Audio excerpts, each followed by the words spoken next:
yourself by your head. That's exactly what keeps me coming back.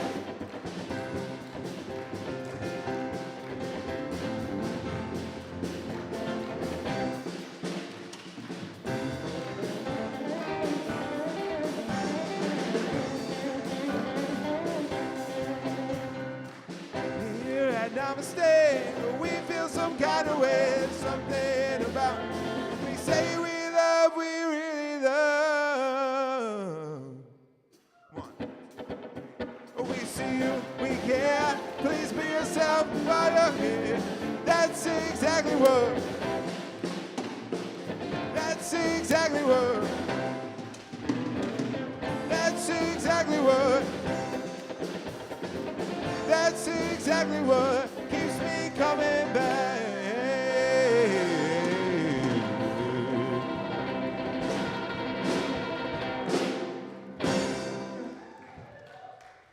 Well, that was good.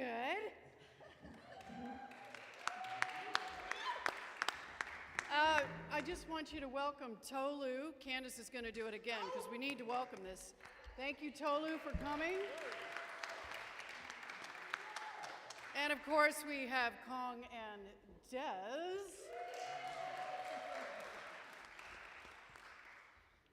Oh, it's 4:30. See, I was stalling just so I could get online. So great. Good afternoon, everyone, and we are so glad you could join us, whether you're online or here in our beautiful space. If you are new, we're so glad you're here with us. Welcome.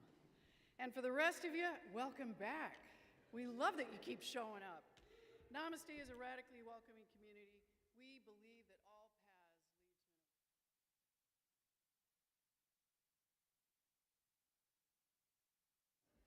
to. So we're here collectively revealing that love is the nature of who we already are. Now, for those of you that walked in, you should have gotten a prayer card. And if you didn't get a prayer card and you'd like one, oh, Wendy's like, no, I didn't get one. Yeah, don't think I don't pay attention when I see shaken heads. So the prayer card, if you'd like prayer this week, our practitioners would love to hold anything that you have a concern about, anything you want to celebrate, anything in your life. So if you'd like a prayer card, just raise your hand and one of our beautiful ushers will come and drop off that prayer card. Don't be shy. Don't be shy. We got 2, 3, 4. Oh, keep going. It's almost like an auction here. Come on, one more. Just one. Oh, 3 more. Better bring a good dozen. Oh, Terry wants one too. Well, there it is. So when you fill out those prayer cards, just drop them. There's a box outside, and the practitioners hold those in prayer all week. We really strongly believe in prayer. It is a powerful spiritual practice. It changes us. It changes us. And that's how situations in our life change, by changing what we think about them. Not necessarily changing the condition, changing who and how we look at this. So I'm really grateful that we get to do this. Let's do who we are. I almost forgot to do that, and I don't even know what that means if I forget to do something like that. Great. This is what we read every Sunday. This is who Namaste is. So if you will read this with me. I honor the place in you in which the entire universe dwells. I honor the place in you which is love, truth, light, and peace. When you are in that place in you, and I am in that place in me, we recognize that we are one. Namaste. Now, before we get going, I have to just say a couple thank yous just from me. And one of those is Debbie Ann's amazing partner, Julie Becker, came in today and installed our brand new cameras so that we're going to be streaming next week. And we have a whole new tech team that's going to be doing this. This is so exciting. I just can't stand myself over this. So thank you to Julie. But that's not all, folks. And a thank you to Chris Schreiber for donating the funds to purchase these beautiful streaming. And Chris, you look like the Lone Ranger over there, so you're gonna have to stand up so people know who you are. There she is. And with that, I think we're going to get going. Now, Kong is going to play a song that I just really love this song. It's called Gracefully Broken. Tasha Cobbs is the author of this song, the creator. And this isn't about the fact that we're broken. This is about the fact that we heal when we break open. So just think about that as you hear this song. So with that, my friend, Kong, it's all you. All right, thank you, Bobby.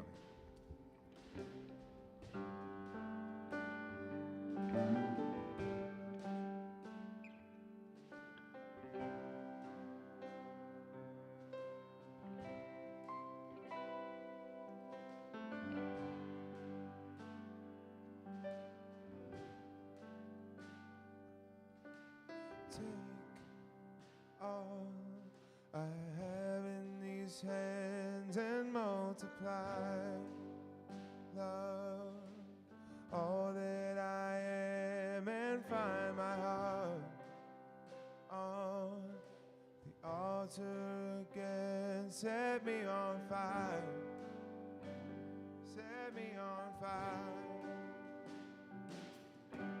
Take all I have in these hands and multiply love, all that I am, and find my heart on the altar again. Set me on fire, set me on fire. Here I am, love, arms wide open,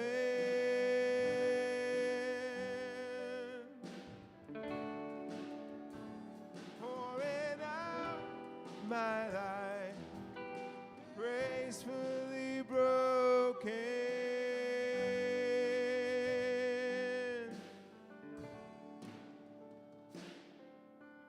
My heart stands in awe of love, oh, love stands strong to the end, oh, love will fulfill your purpose in me.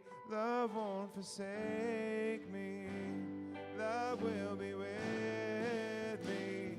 Here I am, love, arms wide open,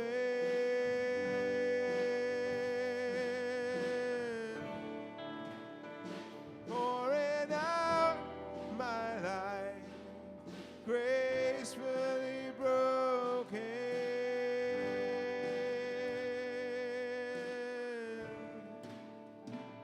Here I am, love, arms wide open,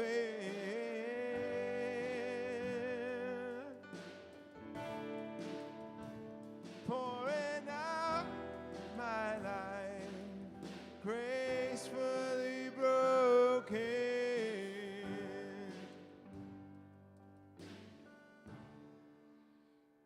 Here I am, love, arms wide open. Oh, pouring out my life, gracefully broken.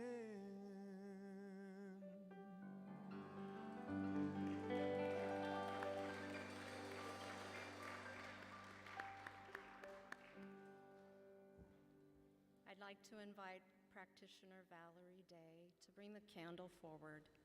And we light this candle every Sunday as a reminder of the light that is always there, even in our humanness when we can only see darkness, perhaps. What we know is that the light is always on, always there, always available to light the path for each of us, to light that next indicated step. So this will remain lit during the service, and at any time you want to just gaze upon it and remind yourself of this most holy and sacred symbol of the life that we are to the world.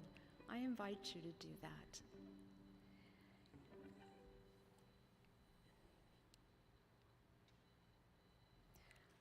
So right now we're going to put the affirmation up for this month, and I invite you to read it with me. Make sure I have it here.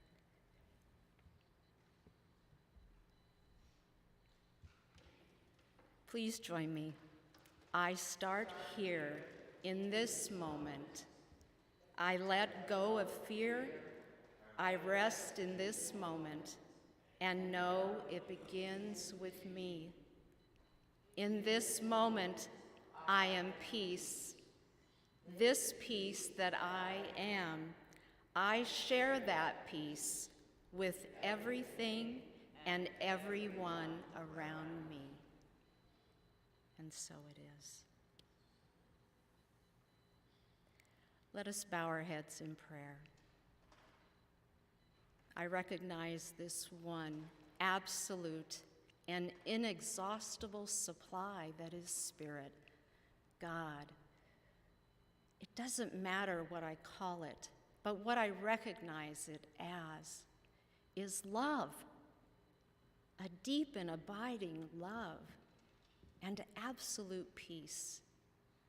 This love and peace is present in, as, and through all life.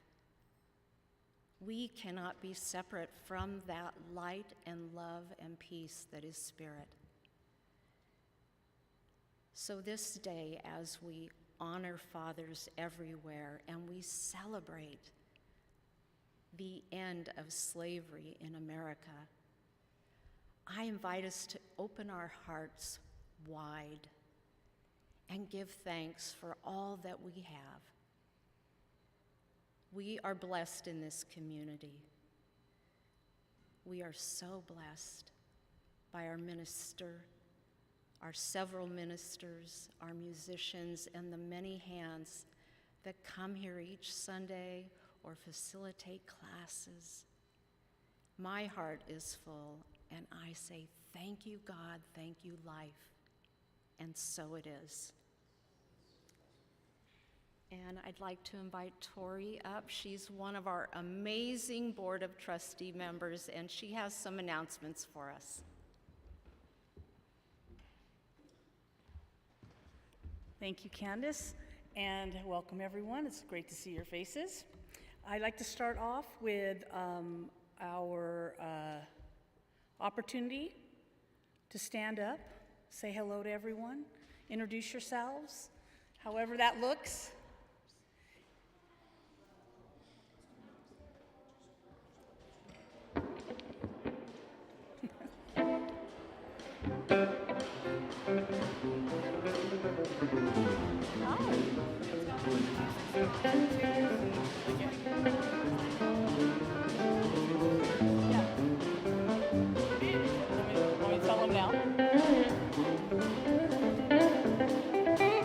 We all have until the music stops.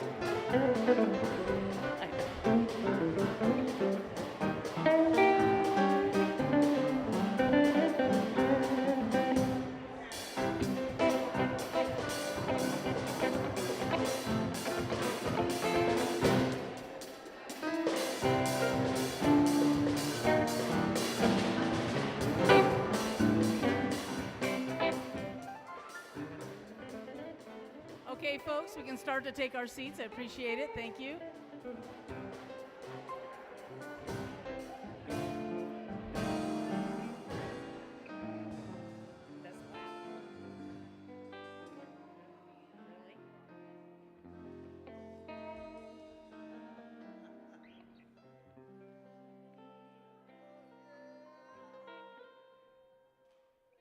Oh, I love to see that love. It's awesome.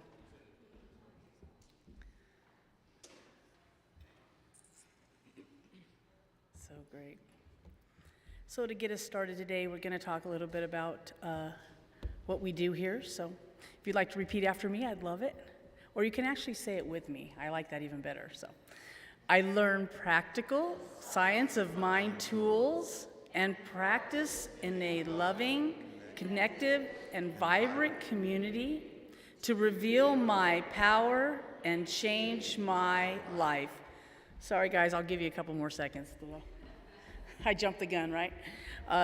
next I want to talk about how we do all the things we do. So what we initiate doing is awakening. So we're going to awaken to a new truth in our lives. Then we are going to realize how that truth has played out in our lives. We're going to take our new knowledge and transform our lives. And then we're going to repeat this process in our lives in new ways. And our power statement is we are a place of connection, healing, and unity. And it's hashtag we are Namaste and hashtag this stuff works. And today is our special Fellowship Sunday. It's the third Sunday of each month. So please join us in the courtyard area by the labyrinth, and we're going to have some snacks and some water and just be able to communicate and meet with each other and chat. And we really love this particular Sunday, so come join us. And we are then going to talk about Pride. We are going to be in the Pride Parade. And we have the invitation and everything to sign up is on our website. So hurry up, there's only 10 spots in the RV. That's what I heard. Only available for those who can't walk the parade, obviously. But yeah, come and take a look at the website and sign up, or at least come and see us at the parade. That'd be great. Next, I want to talk about our spiritual practice on the weekdays, 7 a.m. And personally, I get a lot out of this time in the morning to start my day. So if you haven't done it, all the information is on the website. And you can go on, and it gives you a Zoom number, which you can also call on your phone. A lot of people do that on the way to work. So enjoy that opportunity there to start your day off. And, jumped ahead. Also, a safe place. And that is the second Wednesday at 7 p.m. and the fourth Monday at 10 a.m. And it's an hour-long grief support group. And they created the space to support grief from life events, the changes they bring, and to find comfort in community. So you can register for that on Eventbrite, and you can look within the newsletter. It'll be there. And also Facebook page, which should have a link as well. Okay? And some thank yous. Gratitude goes out this week to Valerie Day and her talk, and Jennifer Russell for the music and message. That was an awesome service. That was such an awesome service. Bravo. And now I'd like to invite up Reverend Bobby Becker.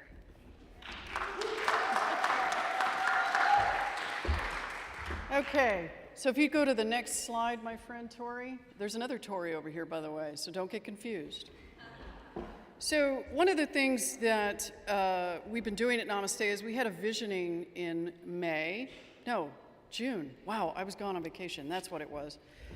So in the visioning in May, we had a group of people that showed up, and what we're looking at is what is our mission and vision for the future. We've been living with our current vision and mission statement for the last 4+ years, and so we're looking at a new one. So we're gonna have one more session. It's Monday, July 12th. You can join us on Zoom. It is on our website and will be in the newsletter. But I wanted to share with you a few things that came up in that visioning and a comment. The comment first is, in the past, oftentimes what came up in visioning had to do with a new building, a new space, or the financial state of Namaste, and that we were kind of struggling a little bit. That did not come up in this visioning one time. That's because we're not there. And it's just very, very grateful for that. But here's some things that came up in that visioning that I thought was truly extraordinary and beautiful. That Namaste's vision is to build bridges out in the community, to inclusiveness, forward-leaning, together, community connection, growth, to make ourselves available, to have a connection, a place of personal growth and safety, a safe place, an anchor for our community and creating together, change makers. And what does it act and look like? It looks like confidence and grace. It's a powerful, loving spectrum of colors and gender identities. And it's the energy, and for those of you that are new today, just watch what happens at the end of service. You'll see that.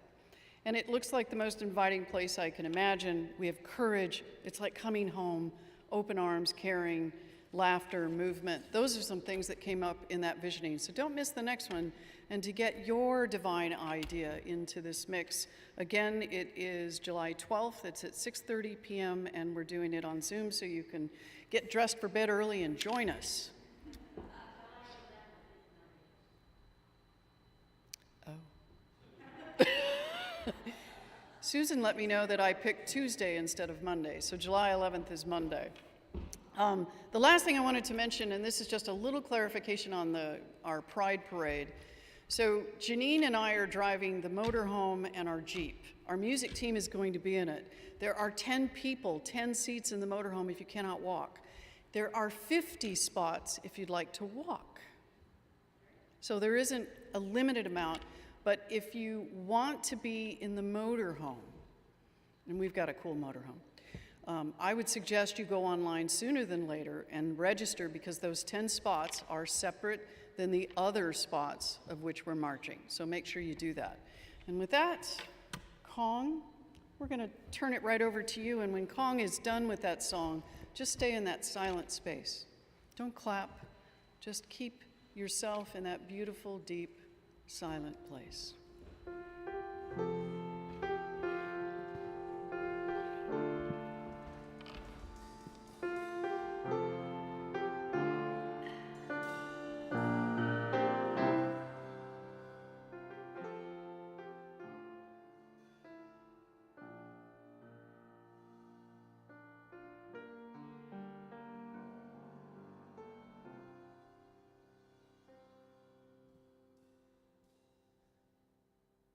In the silence there is peace.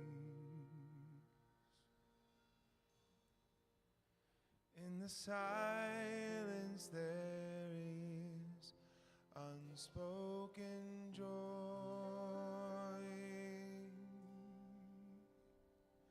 In the silence there's release.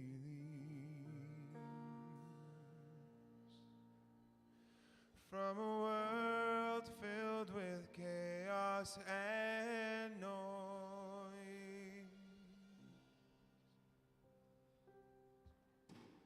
So I wait for these precious moments when I hear all that could never be said, and right here in this holy silence I find God. I find myself.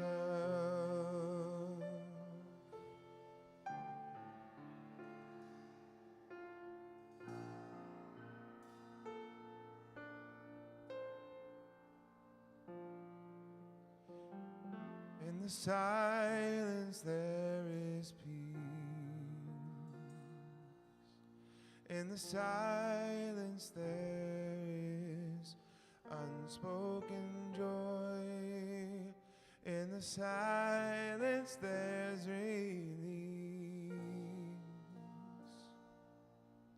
From a world filled with chaos and noise. So I wait for these precious moments when I hear that could never be said, and right here in this holy silence I find God. I find God. I find myself.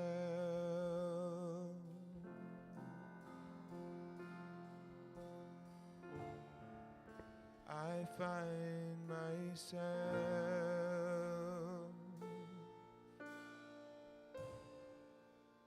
I find myself.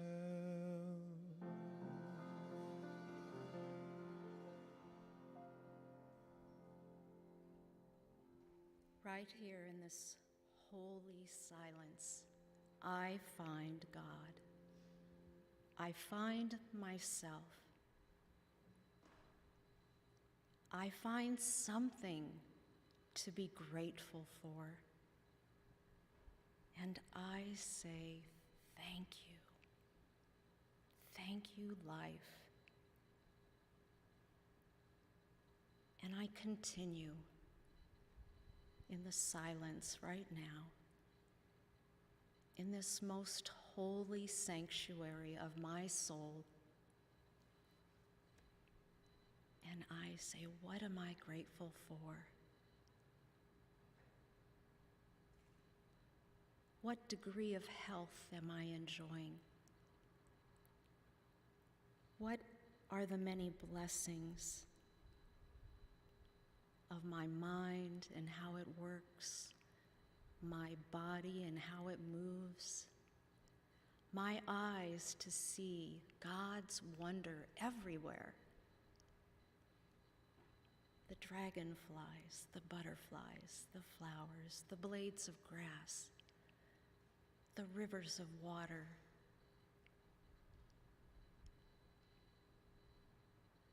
I say thank you. Thank you, Spirit. Thank you, life. And thank you for my freedom. And so it is. Beloved community, I'm Candace Stein, one of the practitioners here at Namaste Center for Spiritual Living. It is my privilege to be here and to talk at this service because this is such an important day in the history of America. For it was on this day in 1865 that the Union Army came to Galveston, Texas, and those enslaved people, those African American people, had not heard yet that 28 months and 19 days prior, President Lincoln signed the Emancipation Proclamation Act. And so this truly is Juneteenth, what is known as America's second Independence Day. And that is worth celebrating each and every year, and that did indeed take place in Texas, and then it spread throughout the United States. And in Texas, they made it a state holiday in 1980, but President Biden in June 2021 signed and consecrated Juneteenth as a national holiday for all Americans to recognize. So I am grateful for that. It was the civil rights leader, Fannie Lou Hamer, who said, "Nobody's free until everybody's free." And Dr. Martin Luther King Jr., who said it like this, "Injustice anywhere is a threat to justice everywhere." Today in our world, we see such injustice. And I have come to realize through the teachings of this philosophy of science of mind and spirit that we are indeed all connected. We are all one in spirit. So what I think, say, or do to or about another person, I am perpetrating that on myself. And that is how it works. So for us to be a more loving, a more justful people, it's for us to recognize our humanity, our connection, and for us to do something. If we're doing nothing right now but praying, that's great. We are raising the consciousness. But I want to invite us to do something more. Whether it is to send a letter to a congressperson, whether it is to write your city council person, whether it is to march for justice. Find that one thing that you feel great about doing and step into your freedoms that you enjoy. I'd like to turn it over now to our amazing music team. Take it away. Thank you. Thank you very much. Thank you, Candace. I'm gonna teach you guys a new song today that we're gonna do right now. We just need the lyrics up on there when these guys get a chance. We threw it at him last minute, just like we're throwing it at you. So, let's see.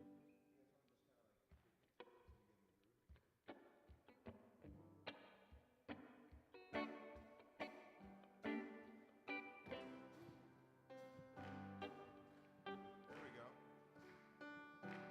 All right, so here's how it goes. You ready? All my life I've been waiting for, I've been praying for the people to say that we don't want to fight no more. There'll be no more wars, and our children will play one day, one day, one day, one day, one day, one day. All right, you guys ready to try it with me? Yeah? Okay, here we go. Let's wait for the chords to turn around. There we go. Here we go. Life I've been waiting for, I've been praying for the people to say that we don't want to fight no more. There'll be no more wars, and our children will play one day, one day, one day.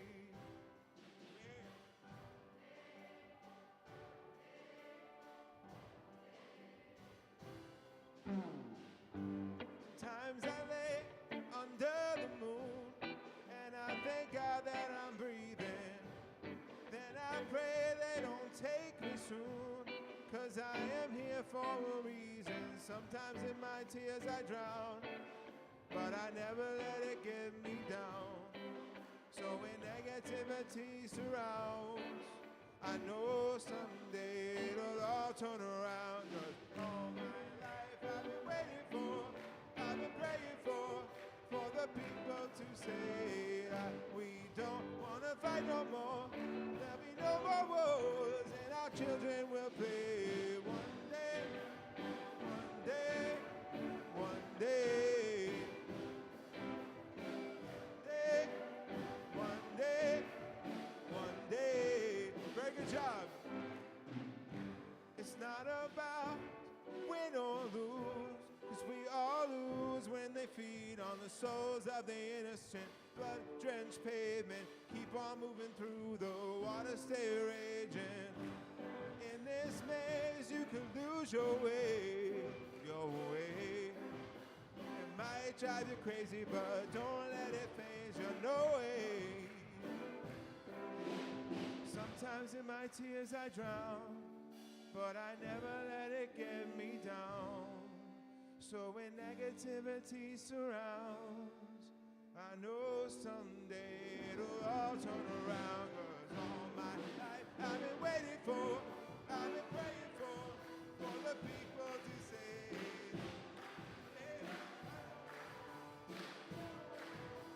our children will play one day, one day, one day.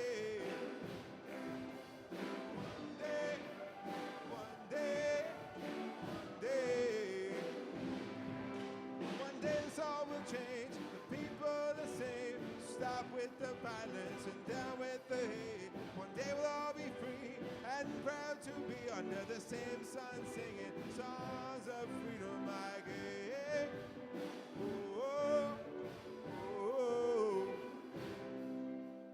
Hey, oh, oh, oh. Let's hear it, everybody. All my life I've been waiting for.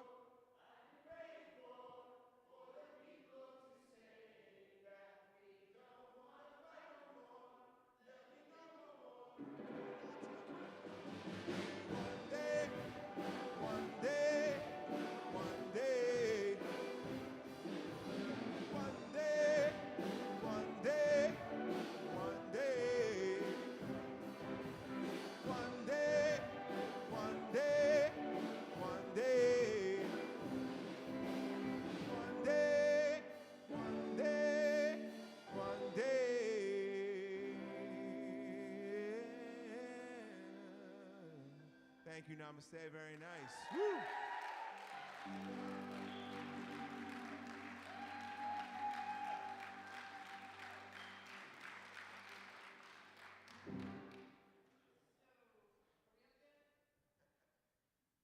Hong introduced me to this song a few years ago.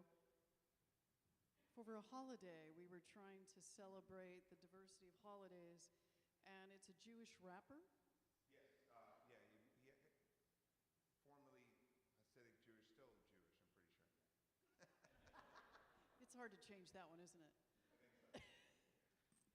So, great song, and if you ever get a chance, go online and you'll see that song has been done by choirs across the world, and it's such a powerful piece. So, this is Jesse Keeler, for those of you.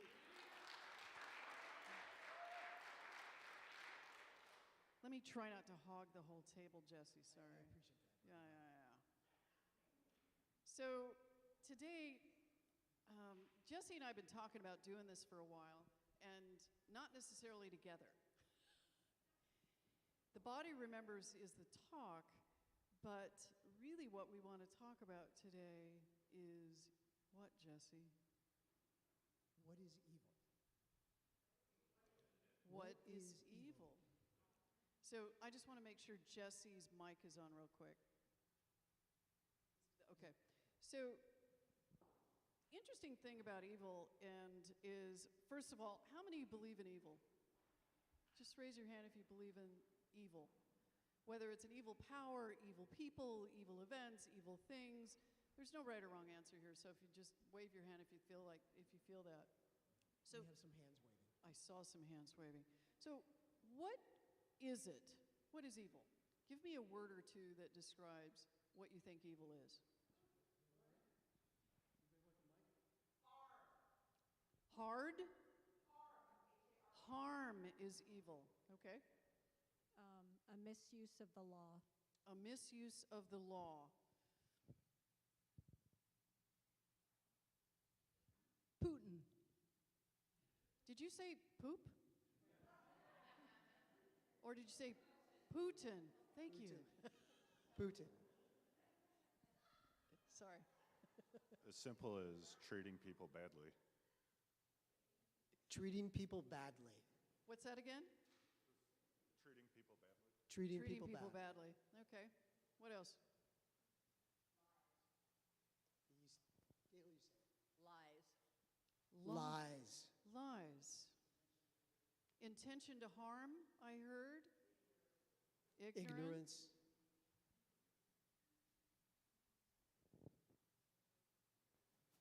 Darkness.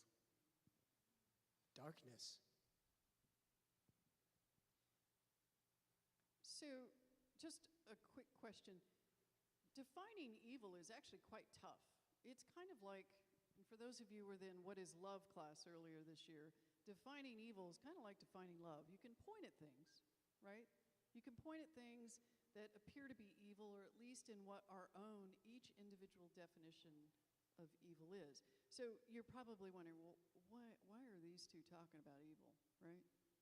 I mean, I kind of would think that a little bit. Jesse, why are we talking about evil?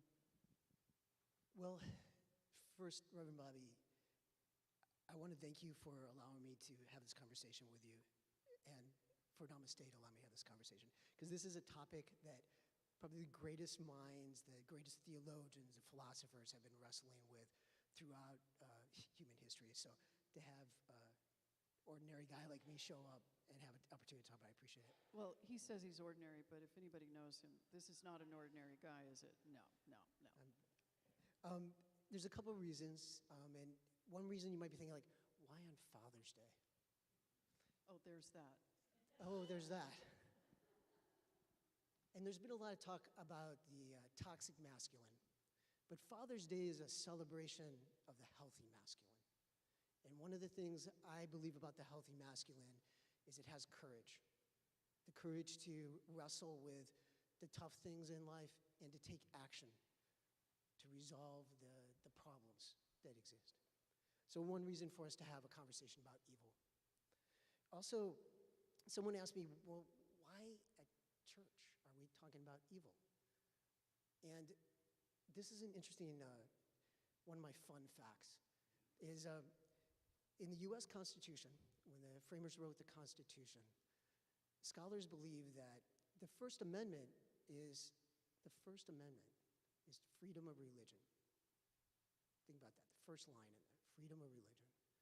And scholars believe that the framers wrote that because at the time that the Constitution was written, that houses of worship were the one place where people went and had conversations about ethics and morality.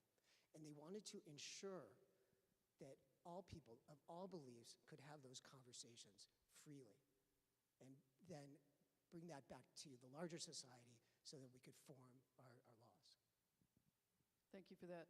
Now, for those of you that have studied Science of Mind, which is what we study here, Ernest Holmes has been very specific. He is the founder of Science of Mind, and I think I have that quote up there. Yes, it is. Evil of itself is neither person, place, or thing, but is only a certain use that we make of life. We call that evil which we feel is the wrong thing to do, but our ideas of good and evil change with the unfoldment of our thought about and belief in life. For what was thought to be good yesterday is today considered evil, and what yesterday was considered to be evil is today called good. So there's this word that we use called evil that we apply, and I think one of the things that Jesse and I keep talking about is we've applied evil in sort of a generalist kind of way. When I don't understand something, and I don't know what to think about something, I will call it evil. And I'm just going to give you a quick example. On Friday, we got home from a trip that we had taken for about 11 days, and we came home and I decided to turn on the news, and I'd been thinking about this topic. We have been thinking about this topic for over a month now. And when the news came on, there was a newscaster, and he was talking about a particular issue that's going on, and he brought up an individual, a politician, and he said, this politician is corrupt, and he kind of stumbled around a little bit. He said, and evil. And I thought about it because he was really struggling to try to define how he felt about this person. And if you look at what Ernest Holmes talks about, which he says, really evil doesn't exist. It's a word just like any other word, and we use that word often because we don't know what to say. Now, the sad part about that is evil has been used to hurt and harm people. People of color have been called evil. Women have been called evil. LGBTQ folks have been called evil. And it's usually used when we don't understand why a situation happens. Like, let's say, the mass shootings that occur, and we may call that evil because we don't understand. The problem with that is the word is confusing. It's not necessarily accurate. And it actually does a lot of harm because words have power. So, did you have something to say, Jesse? I can feel you kind of stirring over there. Well, then, it's a word, but it has a meaning behind it or a definition to it. It does, except, does it change depending on who says it? Perhaps, yes. And if I do something that harms another, and if I'm not aware of it, am I evil? Say that one more time. If I do something that harms another, does that make me evil? What if I don't know it? What if I'm not aware that I have hurt another?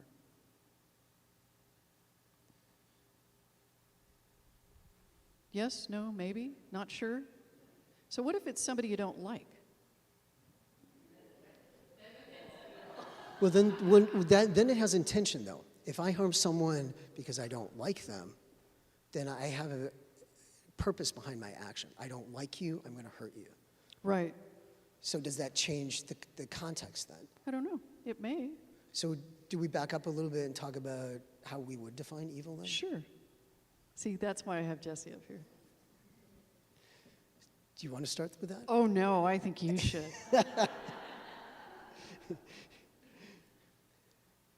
So I've been wrestling with this concept of evil since 2016. I've got to define it. What is it? And I don't know that I have a better answer than anyone else, but for myself, what I come to at this moment is that evil is not an entity. It's not a force. It's a human construction. It's rooted in the concept of separation, of dualism, and it's fueled by a lack of empathy. And its outcome, its output is a degradation or a destruction of life, any form of life as we know it. And it's really fundamentally a misuse of our human capacity for creativity and compassion. One of the things that I was looking at as we've been sort of engaging about this is Stanford University, their philosophical department, did a whole study on what is evil and how do people apply this word. And what was interesting about, there's a traditional definition in the West, and depending on what culture you're in, evil can mean all sorts of things. But one of the things they said here is that evil has nothing of good to it and nothing being in itself, therefore, nothing of good or of being, because being is the most basic good of all. The traditional language for evil usually sort of was carried around things like evil spirits, especially in the biblical tradition. It included things like Satan and Beelzebub or Lucifer, but we can just as well substitute words like racism, sexism, militarism, patriarchy, extractive and consumer capitalism in our day. These forces are spirit-like insofar as they don't die but return after generation, and they need to be addressed generation after generation. In some respects, evil isn't a word we shouldn't use, it's a word that we should be very clear when we use it. And that is sort of where I come from. It's not that people are evil, sometimes things we do to hurt and harm each other out of ignorance and or even sometimes out of malice. And I think where you've gone with this conversation, what you've shared with me is that when we just slap a label on something and say it's evil, it almost gives us an excuse to walk away and not deal with it.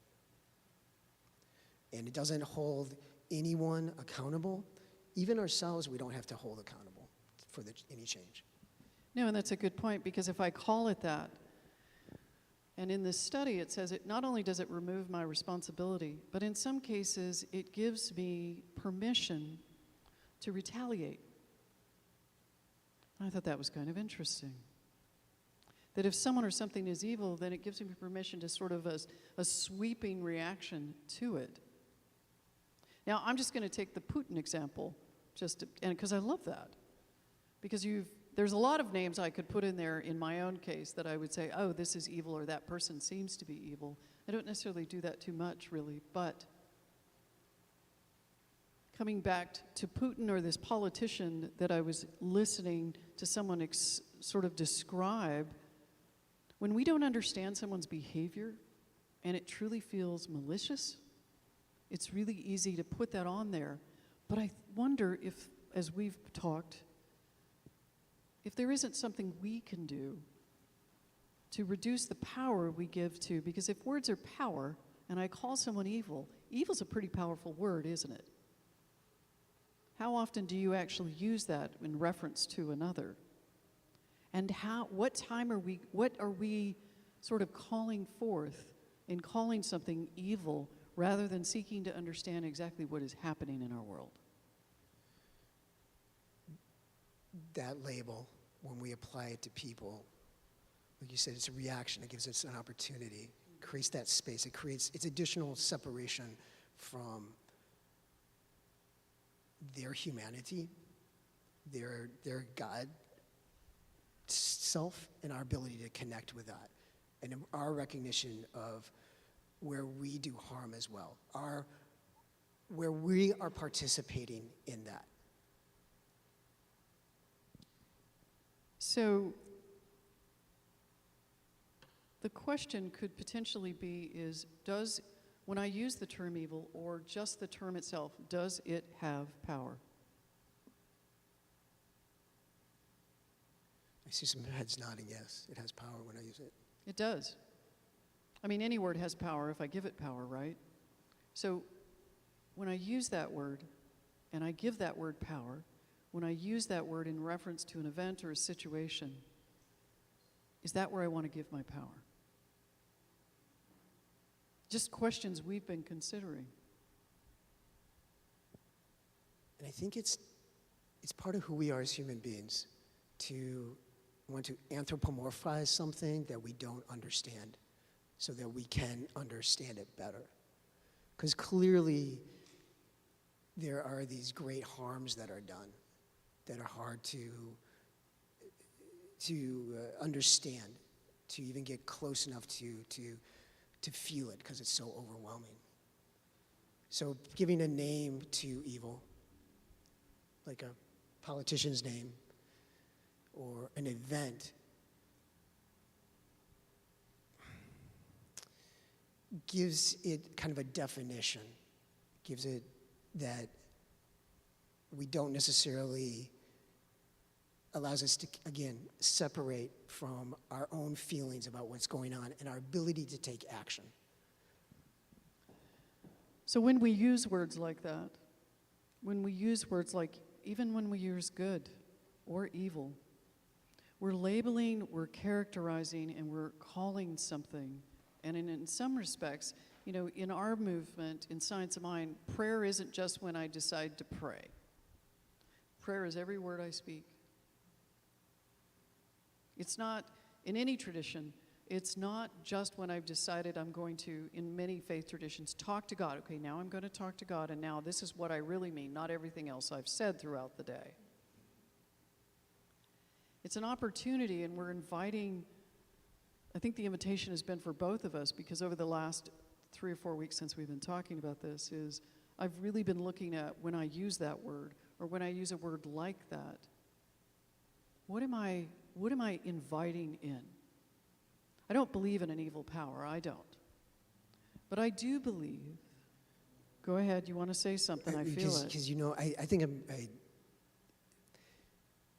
we talked about evil not being a power, not being something that's... Unless there is the force of us coming together. Right. And as an event, we give it energy. And we've seen events where there was an energy present and the energy is activated and it's amplified, and anger and judgment and resentment are incredibly powerful motivators. And that's when we step out of empathy and our compassion. Right. And That's when we're no longer conscious. That's when we're no longer conscious about, that's not evil, that's just our sound system. When we're not conscious, we can absolutely do a lot of damage. And you've seen it. You've seen it in the world when folks are really, really angry, and misplaced or misdirected energy is placed on a group of people who are usually quite innocent. And I'd also like to say that it's not just, we see these big events in our lives happening that are obviously destructive, but there's the day-to-day things that we do that contribute, like as a drip, drip, drip, to the problem, to, for example, I told Bobby I saved a plastic fork, and it's my reminder that we have a plastic problem in the world, very clear to me. And every time I use a plastic utensil, I'm contributing to that problem. And today, you might be sitting here going, it's just a fork, it's just one little fork. But generations from now, will they look back at me and say, that was an act of evil in the sense of my convenience and me not being conscious of the future and how I'm contributing to a larger global problem. So I want to make sure that I'm not just seeing things outside of myself, events, the violence as something that's evil, but recognizing within myself, where am I contributing to potentially a greater problem? I'd like to share a few quotes by some, I would say, mystics and voices of our time. Richard Rohr, in his book Falling Upward, A Spirituality for the Two Halves of Life, he's the spiritual director at the Center for Action and Contemplation in New Mexico. He says, the shape of evil is much more superficiality and blindness than the usual list of hot sins. God hides and is found precisely in the depths of everything. If God is everything, then what is evil? If God is everyone, then how can we say something or someone is evil? Unless God is evil too. Edmund Burke said the only necessary for the triumph of evil is for good people to do nothing. Albert Einstein said the world is a dangerous place to live, not because of the people who are evil, but because of the people who don't do anything about it. That's a lack of empathy again. Doesn't Compassion, it? yeah. Now, to close this conversation around evil, what we wanted to do also was to talk about what are the things that we can do to diminish the power we have given to this word. What are things that we can do that actually reduce that power of using that term and using it in the way? Because understand this, if you are a person of color or female or part of the LGBTQ community or part of a religion that isn't part of the majority, that we've all been called evil. It just depends on which side of history we happen to be on. And currently, there is a movement out there specifically to suppress and or target members of the communities that I've just mentioned. So how do we address this? Because in their minds, and I say they in a sense of different groups of folks, in their minds, their righteousness is to destroy evil. So what do we do? So I want to read something. Julian of Norwich was a mystic. She was a Catholic mystic. She lived in Europe during the time of the bubonic plague. I'm sure a lot of you are familiar with her. She lived during the bubonic plague, where 2 out of 3 people in Europe died. Can you imagine 2 out of 3 people you know dying? She was able to find in that time, she spoke a lot about evil, and you can read about it in Matthew Fox's book on Julian of Norwich. And she said, one of the things that we can do, and she's talking about specifically addressing evil, is to examine our goals and intentions, to strip down everything down to the essential questions. Why am I here? What and whom do I wish to serve? What is the best contribution I can make, given my particular gifts and backgrounds? And this next part of this sentence is important, based on the time she lived in, not knowing how long I will live. Richard Rohr, do you have a comment about that? I was just going to say Matthew Fox, that book, Matthew Fox wrote about her during the pandemic. Yeah, right at the beginning. Right at the beginning. So it's an interesting that she went, you've been through a similar experience of. Yes. Richard Rohr said, you cannot contain evil by shaming it. That's clear. We cannot shame people. We cannot shame anything into changing. It doesn't work. He says, or making people feel guilty, but only by revealing it toward it is and then seeing the good as better. Well, that's all there is the good. Right. And then another thing Richard Rohr says, and this is, so far what we have is we need to examine our intentions and our goals. We need to decide what kind of presence we want to be on the planet. We need to focus less on people that we disagree with and more on being the beneficial presence we want to be here on the planet. And that means we have to examine how we are on this planet. Richard Rohr suggests this next device. He says, it is a mystery we are dipped into. 2/3 of Jesus' teachings are about forgiveness. A good third of Jesus' parables are about forgiveness, directly or indirectly. Forgiveness has nothing to do with logic. It is the final breakdown of logic. It is a mystical recognition that human evil is something we are all trapped by, suffering from, and participating in. It calls forth weeping, humility, and healing, much more than the feverish attempts to root out the evil. The transformation happens through tears much more than through threats and punishment. Which means, to me, that any person or an event to which I have not forgiven, I am contributing to giving power to something we call evil. Which doesn't actually exist. So you're giving your power to something that doesn't actually exist. So forgiveness is a necessary part of the process of redemption. We must own or take responsibility of our own actions, Reverend our Bob, own forgiveness of others. I'm sorry, I cut you off. No, but not at all. I think that's really important. And I was saying to Reverend Bobby that in our teaching, we know we've come to this place where we know that I have to forgive others so that I can move on in my own life.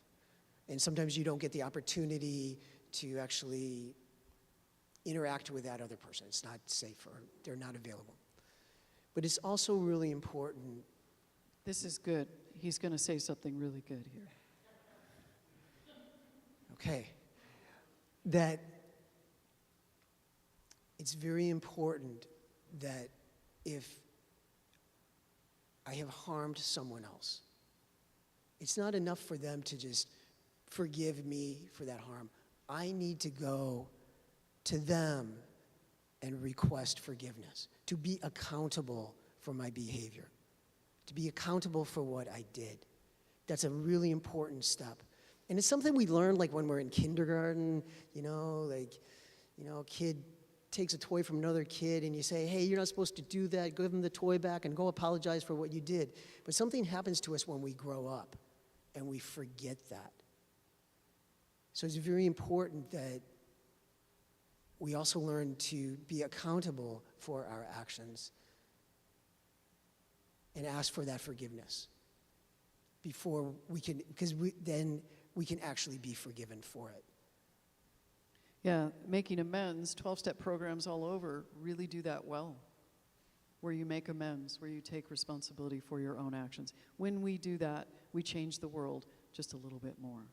The last thing that I think is really important is to focus less on the things we don't like and to build bridges with people and organizations that believe in that we truly can create a world that works better, that allows people of whatever, allows marginalized people, allows each other, women, people of color, people of different religions, to be in a place that's safe. We need to bridge with other organizations, other CSLs, which what we're doing with Seal Beach, which folks come in here coming from other centers, we need to do the same.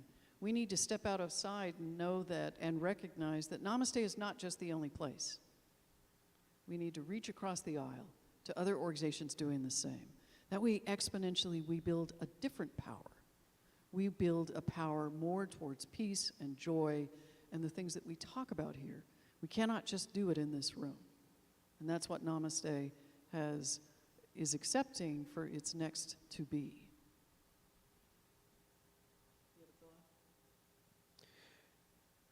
That when we also, I was thinking about an experience I had recently that I went to my barber and we were talking and I realized that as he was talking, we were talking about the recent school shooting and we were talking about guns and he's a big gun owner. He was telling me this and I realized as we're talking, we have very different political,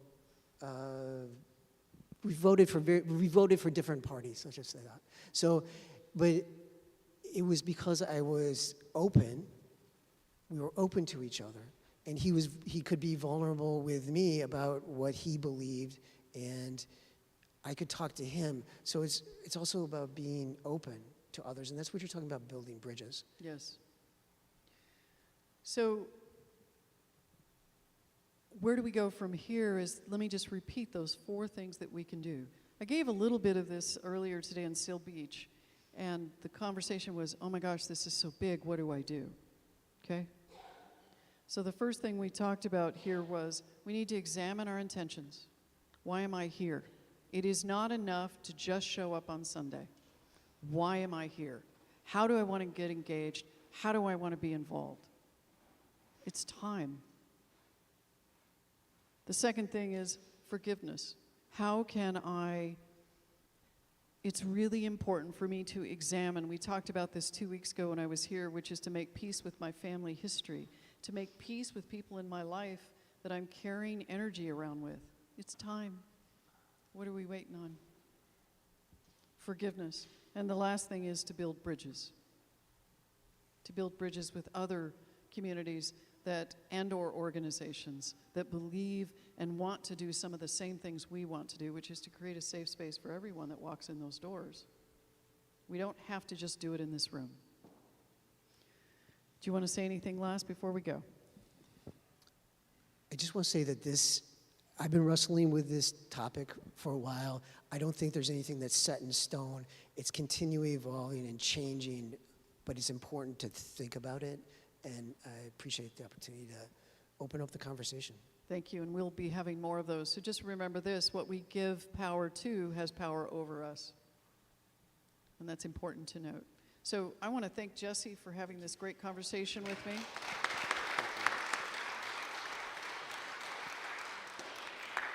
And we're going to turn it over to the music team and let them just wow us with the next song. Thank you, Bobby. And I think everybody should get up and have a nice little dance around in celebration of Bobby and Jesse's amazing talk today. Thank you so much to both of you.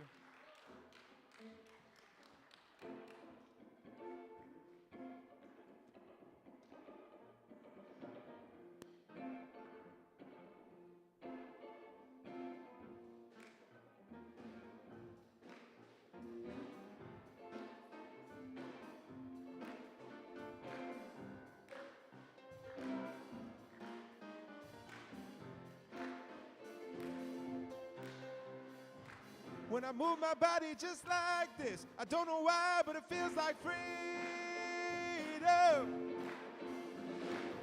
I hear a song and it takes me back, and I know I let go with so much freedom. Freedom. I'm gonna get what I'm gonna get, 'cause it's my freedom. Love how you talk, you're speaking my language. The way that you walk, you can't contain it. Is it the shoes of kangaroo? We're overdue for a little more praise. Now it's your time, you can shine. If you do, I'ma do too. When I move my body just like this, I don't know why, but it feels like freedom. I hear a song and it takes me back, and I let that go with so much freedom. Free to live. I'm gonna get what I'm gonna get, 'cause it's my freedom.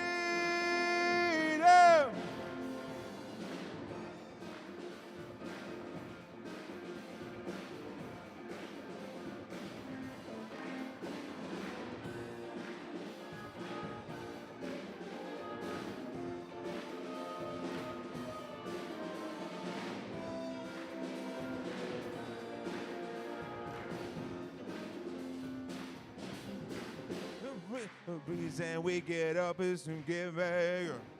Oh, if someone's around, go on and let them look. Oh, you can't stand still. This ain't no drill, no, no.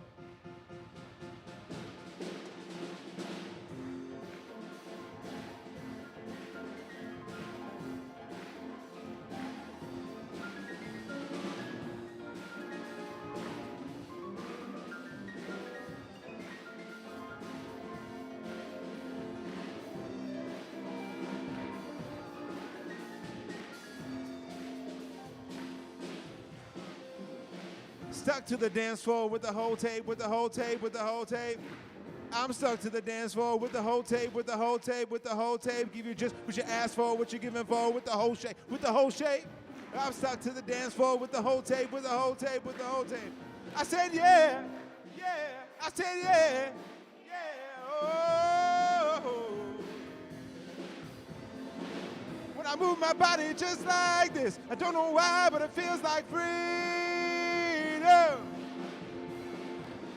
I hear a song and it takes me back and I let it go. It's so much freedom. Free to live how I want to live. I'm going to get what I'm going to get because it's my freedom.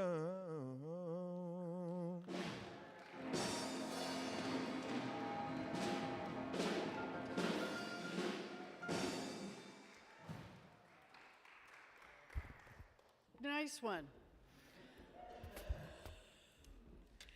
So I'm just really grateful that each one of you came here today. I know I just enjoyed that music today. My goodness. Oh, it feels like freedom. So I want to, this is the time of our conscious giving. This is a time in which we give and the time in which we settle into that which is our gift. Giving has been an important part of my life, giving to my spiritual community. Whether I'm the minister or whether I've been a community member, it's been part of my own journey of giving.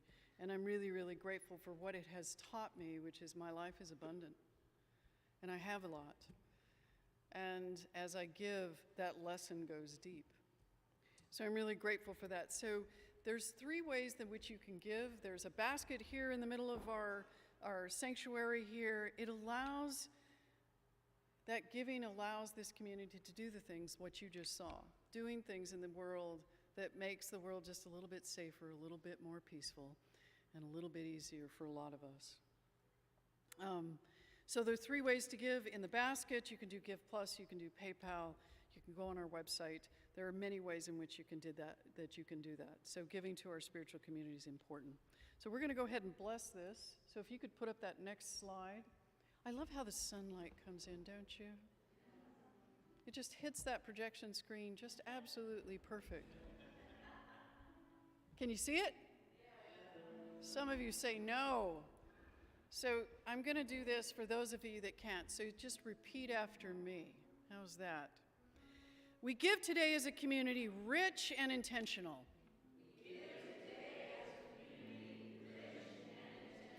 In creating a world that supports the peace that is who we are and peace for all who enter here. Try that one. All who enter here. As we give, we anchor in that peace in our prayers. Our actions at home. Our daily practices. And how we show up in the world. We affirm this is true.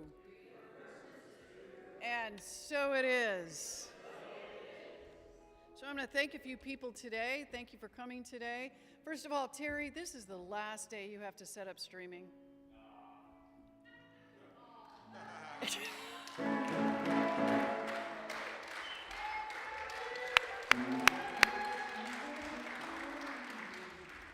I want to thank Jesse Keeler for joining me in this interesting conversation about evil.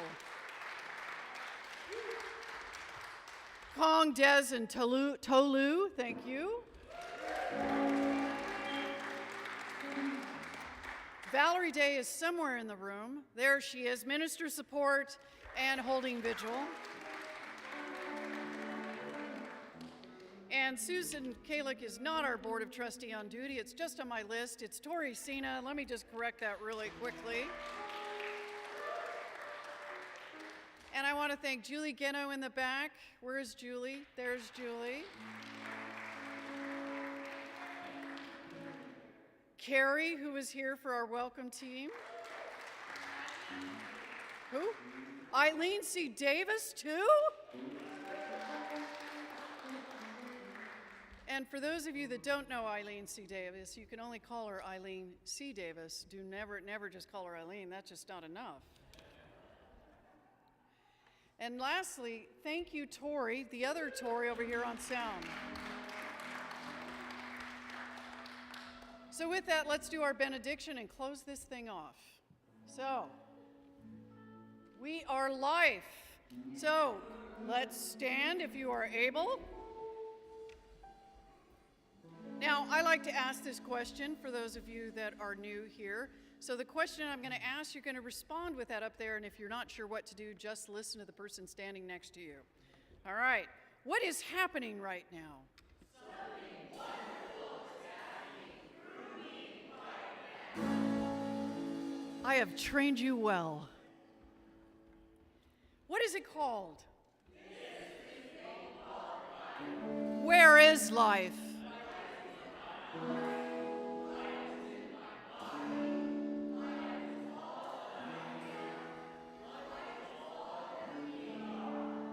Terry, do you want to come up here a little bit so people can see you? No, come right here. Come on, because this animation you don't want to miss. So, Terry, what do I do with it? I accept it. Read it with it. Ready? Lead them. What do you do with it? I accept it. And? And? And how do I share it? Just the way it is. And? Hold on. Now, Terry, wiggle your toes. Okay. Wiggle your toes a little bit, because this is important. What you are about to say is the most important statement you can say in your life, because without gratitude, we really don't believe that life is what it is. So from those toes, okay, from your toes, just feel that energy coming up your legs. Just feel it moving up through your body, your entire body, and exploding off the top of your head, and say with Terry.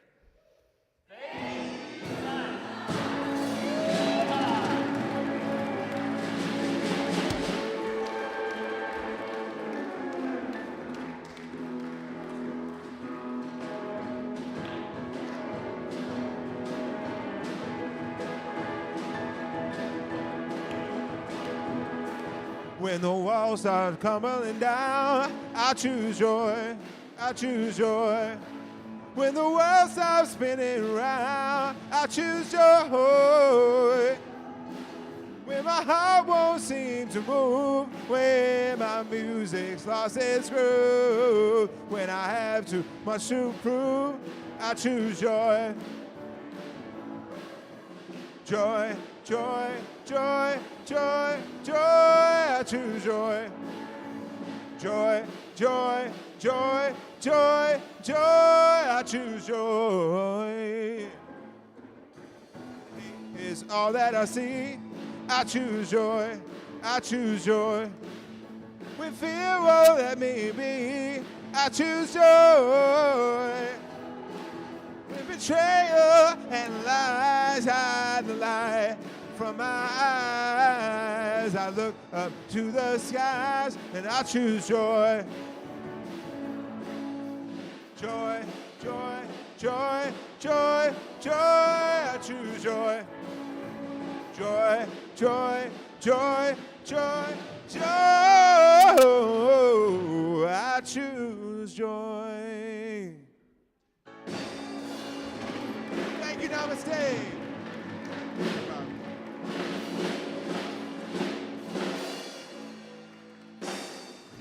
Have a great week, namaste.